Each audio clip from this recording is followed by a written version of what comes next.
সম্মানীয় দর্শক বন্ধুরা, পিএম কিষাণ সম্মান নিধি যোজনায় অবশেষে সুখবর কৃষকদের জন্য।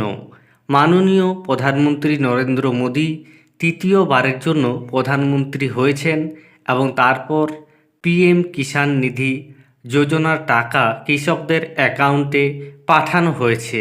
এবার পিএম কিষাণ সম্মান নিধি যোজনার টাকা বাড়তে চলেছে, সেই নিয়ে উঠে এলো গুরুত্বপূর্ণ আপডেট। আপনারা জানেন, পিএম কিষাণ সম্মান নিধি যোজনা ভারত সরকারের এক গুরুত্বপূর্ণ প্রকল্প, যে প্রকল্পে কৃষকরা বৎসরে 3টি কিস্তিতে 2,000 টাকা করে মোট 6,000 টাকা পেয়ে যান। যদি আপনি পিএম কিষাণ সম্মান নিধি যোজনায় নাম নথিভুক্ত করে থাকেন তাহলে অবশ্যই টাকা পাবেন।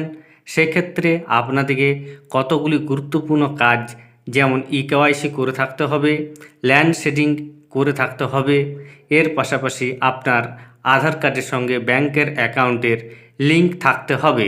তবেই আপনারা পিএম কিষাণ সম্মান নিধি যোজনার যে সুবিধা সেই সুবিধা পাবেন। প্রধানমন্ত্রী কৃষকদের স্বনির্ভর করে তোলার জন্যই এই প্রকল্প চালু করেছেন।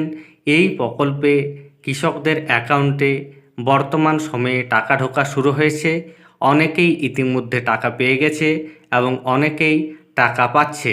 আপনি যদি এখনও পর্যন্ত আবেদন না করে থাকেন তাহলে পিএম কিষাণ সম্মান নিধি যোজনায় আবেদন করুন এবং সরকারের যে আর্থিক সাহায্য সেই আর্থিক সাহায্য পেতে থাকুন। দেখুন বন্ধুগণ, পিএম কিষাণ সম্মান নিধি যোজনার যে টাকা সেই টাকা বাড়তে চলেছে এবং সেই নিয়ে আজকের প্রতিবেদনে গুরুত্বপূর্ণ আপডেট উঠে এসেছে। সেই প্রতিবেদনে যে গুরুত্বপূর্ণ দিক তুলে ধরা হয়েছে তা আপনারা দেখুন এবং চ্যানেলে নতুন হয়ে থাকলে ছোট্ট চ্যানেলটি সাবস্ক্রাইব করে নোটিফিকেশান অল করে রাখতে ভুলবেন না। এবং যেসব ব্যক্তি ইতিমধ্যেই সাবস্ক্রাইব করে রেখেছেন তাদের জানাই অসংখ্য ধন্যবাদ।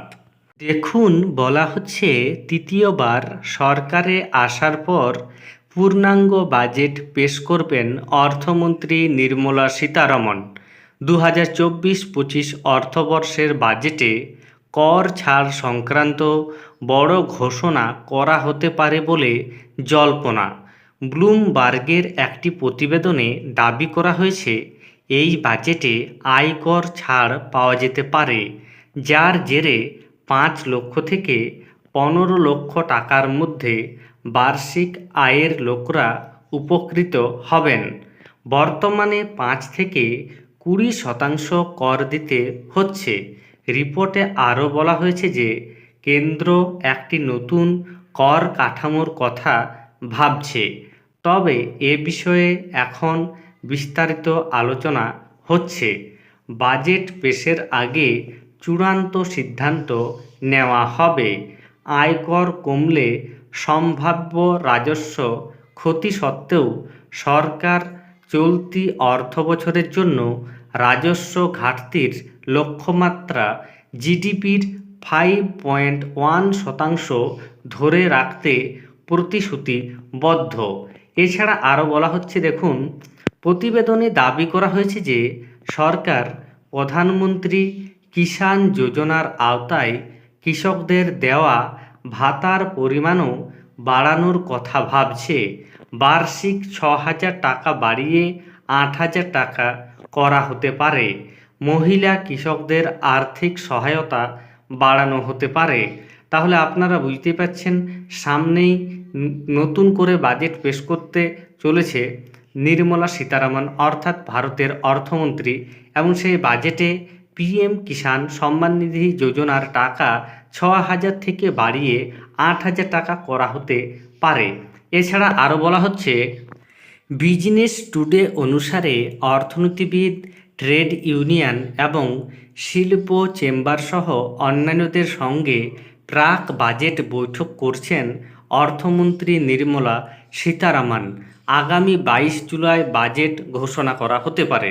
তাহলে বুঝতে পারছেন, এখন জুন মাস চলছে এবং জুলাই মাসে সম্ভবত 22 তারিখে বাজেট ঘোষণা করা হতে পারে এবং সেই সময় পিএম কিষাণ সম্মান নিধি যোজনার টাকা বাড়িয়ে 6,000 টাকা থেকে 8,000 টাকা করা হতে পারে।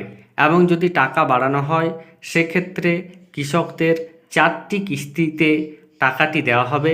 আপনারা জানেন এতদিন পর্যন্ত 6,000 টাকা দেওয়া হতো কৃষকদের এবং সেটি 3টি কিস্তিতে 2,000 টাকা করে দেওয়া হতো এবং টাকা যদি বাড়ে সেক্ষেত্রে কিস্তির পরিমাণ বাড়তে পারে। তবে এর জন্য আমাদের অপেক্ষা করে থাকতে হবে বাজেট ঘোষণার দিন।